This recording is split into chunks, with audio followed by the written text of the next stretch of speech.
equinos que usa parte da fibra como fonte energética, né? Então ele consegue fazer esse processo.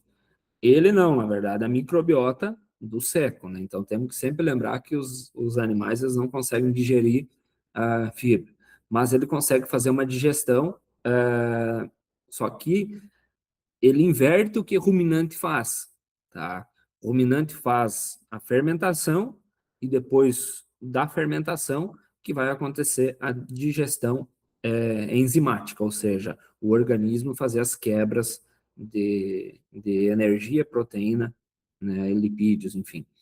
E em equinos vai acontecer o contrário, nós vamos ter a digestão enzimática, então vai ter amilase, vai ter protease e lipases, né, que vão estar fazendo a digestão, e a fibra, consequentemente, vai estar passando para o intestino grosso, lá para o seco, aonde que nós vamos ter uma fermentação da fibra tardia.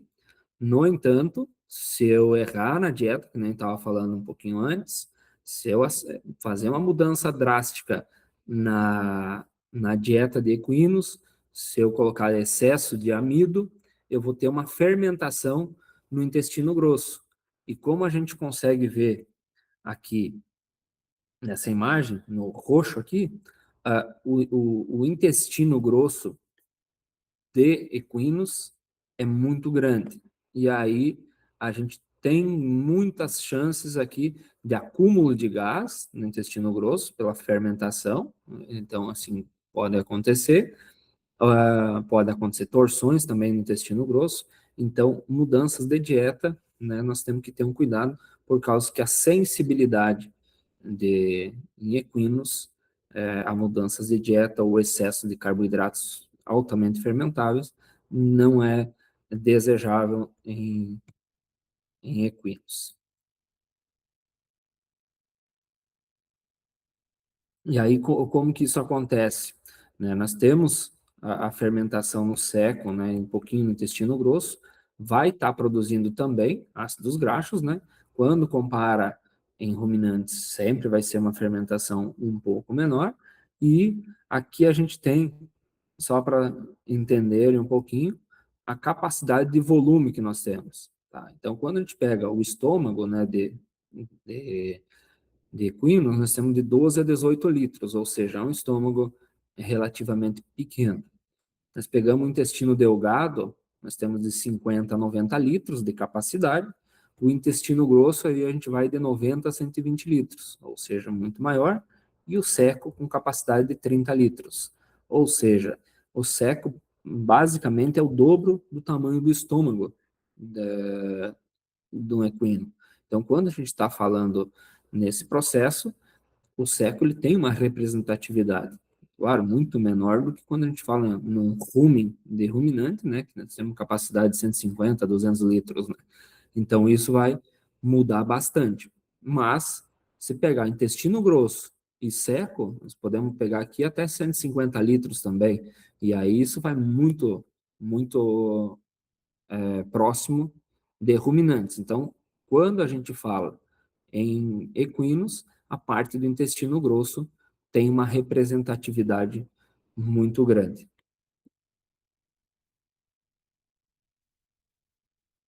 E aí o principal problema, que é a cólica, né, em equinos, ela sempre vai ser uma emergência e pode causar vários problemas, até levar à morte, né, em alguns casos, né?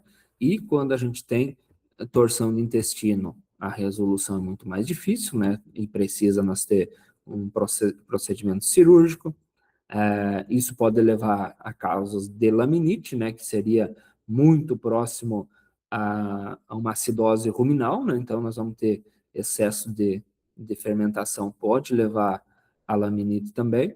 Então, a cólica vai liberar principalmente vários precursores pró-inflamatórios, e esses problemas vai levar à inflamação dos cascos, né, também. Então, em equinos, o processo de cólica acontece dois problemas. Um pode levar até a morte direta, desconforto, e o segundo é a laminite. E, igual em ruminantes, os carboidratos fermentáveis que são os vilões. Então, tanto equinos quanto ruminantes, a base da dieta tem que ser em alimentos com alta fibra, né?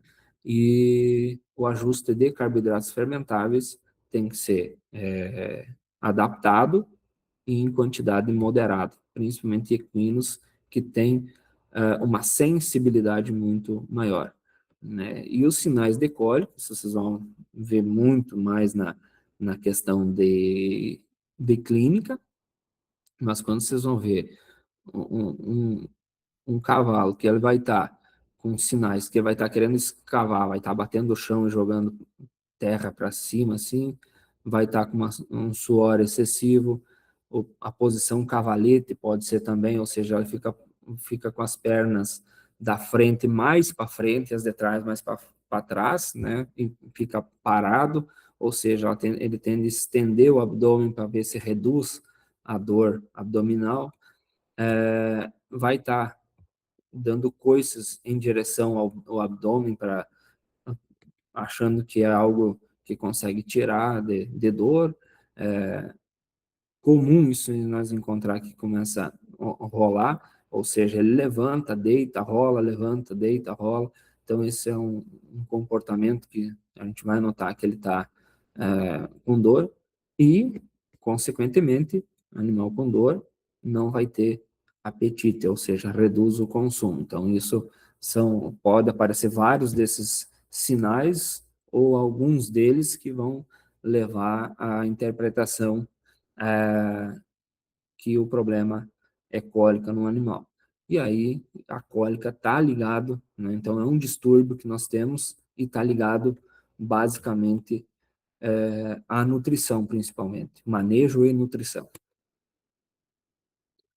Quando a gente vai em aves, então nós temos um outro processo completamente diferente. Então, assim, quando a gente vai trabalhar na avicultura, o sistema digestório ele muda completamente. E aí a gente tem uma diferença, que o processo de mastigação inicial na boca já não acontece, né? Então a gente já inicia num formato diferente. Quando a gente vai ter, então, aqui o bico, né, comparado aos mamíferos, a boca, né? Então tem o bico, o esôfago, nós vamos ter o proventrículo, a moela ou ventrículo, como a gente chama, o intestino delgado, intestino grosso com os intestino grosso com os secos, né? E a cloaca, né? Então esse é o processo que a gente encontra principalmente.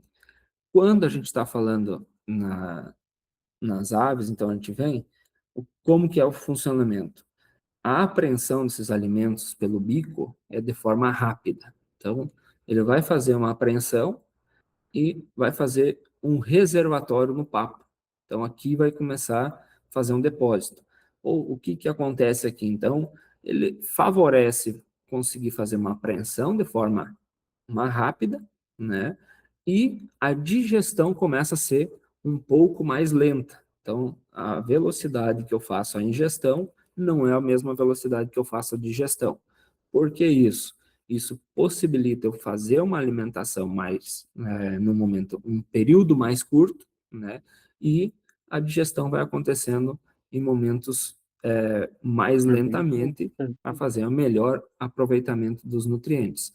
Como as aves são presas, né? Então, não são predadores, que nem os carnívoros, a apreensão do alimento de uma forma mais rápida Tem que tem que cuidar acontecer para depois para elas, na comer natureza, né, óbvio, intestinos de ela equino. não ficar suscetível a ataque de animais, ou seja, ela faz a apreensão dos alimentos, armazena no papo e depois a digestão vai acontecendo no momento que essa ave vai estar num local mais seguro, teoricamente, né? Então essa é a natureza.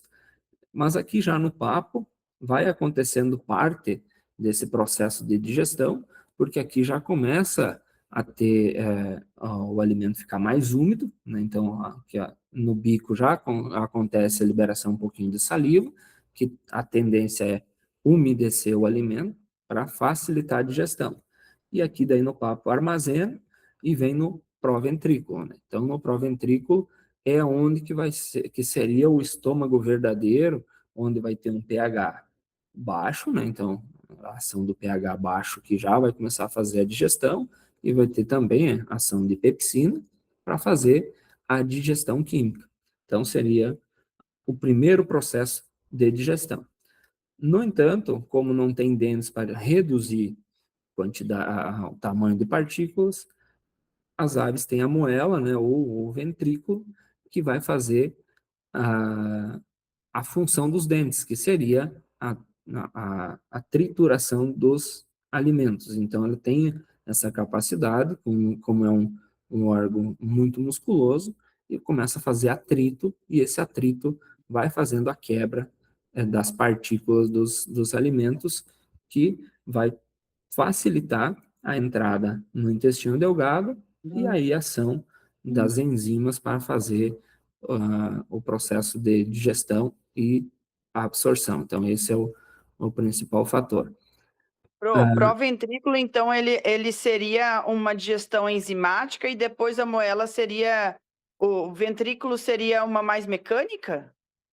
Ou ela vai ser só para umedecer, ela não faz digestão ainda no proventrículo? Não, já faz. Vamos pensar que nós temos, o que muda, na verdade, em aves vamos pensar, a boca vai ser trocada por bico, então nós não temos dentes. Esse é o primeiro ponto. O papo é uma estrutura intermediária que seria análogo ao rumen do ruminante, porém sem fermentação. É um local só de depósito. Então, no papo não acontece fermentação, não acontece digestão. Então, o alimento, assim como ele entra, ele vai direto para o papo para ser armazenado. Ele Aí, lavou. aí, quando a gente entra no proventrículo, nós podemos fazer uma analogia aos mamíferos, que nós podemos trabalhar que o proventrículo seria o estômago verdadeiro. Então, o que acontece no estômago ou no abomaso, né, no estômago em monogástricos e no abomaso em ruminantes, é o que vai acontecer no proventrículo, que é a liberação de ácido clorídrico e de pepsina. Então, o proventrículo faz a quebra enzimática ou a quebra química, né? Então, vai acontecer também através de pH e da enzima da pepsinogênio, que é transformado em pepsina. Então, já inicia o processo enzimático ou químico no proventrículo. Quando a gente vai para a moela ou também ventrículo, aí nós temos a quebra física, então mecânica. Então, esse é o processo. Ele inverte um pouquinho, porque a moela ela faz a função dos dentes que nós temos nos mamíferos. Pois Então, é. Eu nunca tinha feito essa associação, que como a galinha não mastiga, ela vai armazenar no papo, daí no proventrículo vai umedecer e vai ter essa digestão enzimática, daí vai para a moela para fazer a digestão como se fosse uma mastigação. É mais ou menos isso, é o contrário. é o contrário, exatamente. Então, tem essa particularidade nas aves que vai acontecer. Já no papo, enquanto está armazenado, ele já está umedecendo.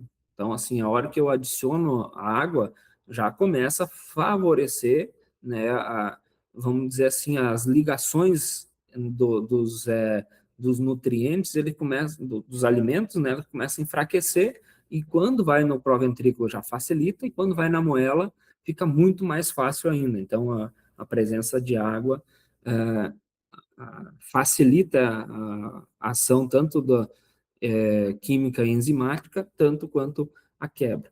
Só ela inverte, realmente. Então, nós vamos lembrar que nós vamos ter ação de ácido clorídrico e pepsina no início, porém vai ter, por exemplo, o milho, se ele tiver inteiro, ele não fez ação nenhuma, a moela vai ter que quebrar, senão eu não tenho aproveitamento.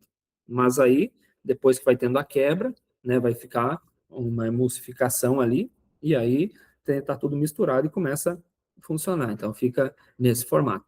E aí, quando a gente entra no intestino delgado, a função do pâncreas e fígado é a mesma das outras espécies, né? Então, vai ter a função de bile para aproveitamento para melhorar a digestão de lipídios.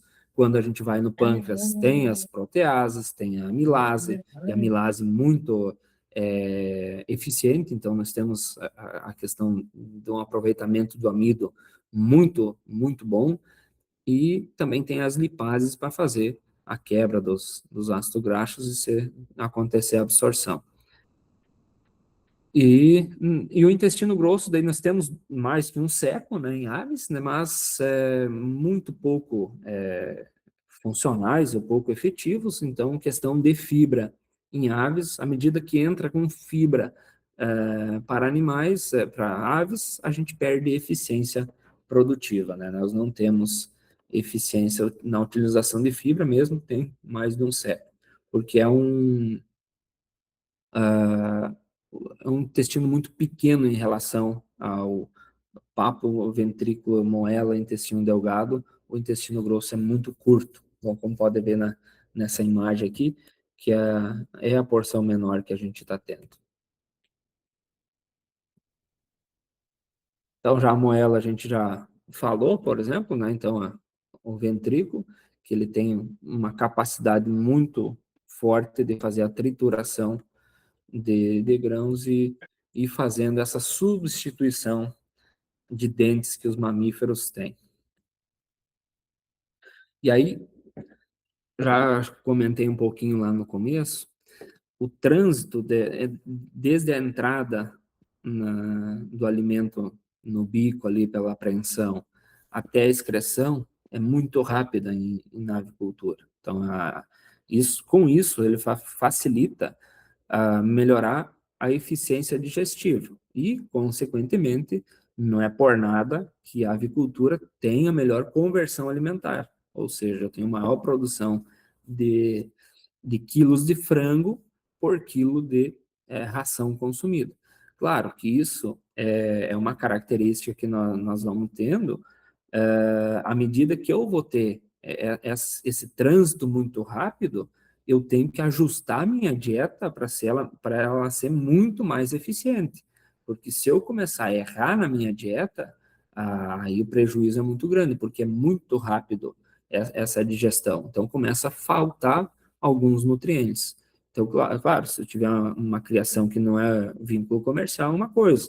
Então, não preciso ter esse desempenho a um nível extremo, mas quando nós vamos estar falando principalmente em aves de postura e corte, nós precisamos ter a máxima eficiência, e essa máxima eficiência vai estar relacionada a um balanceamento de dieta muito detalhado, e esse balanceamento vai fazer uma absorção rápida e um ganho de peso muito rápido. Por isso, hoje, um frango é abatido lá 38, 40 dias, já a gente consegue fazer o abate do frango, né? Porque se entendeu que tem uma alta eficiência, ajustando uma boa dieta conforme as exigências de cada categoria, a gente consegue ter, primeiro, melhor aproveitamento dos nutrientes, maior ganho de peso e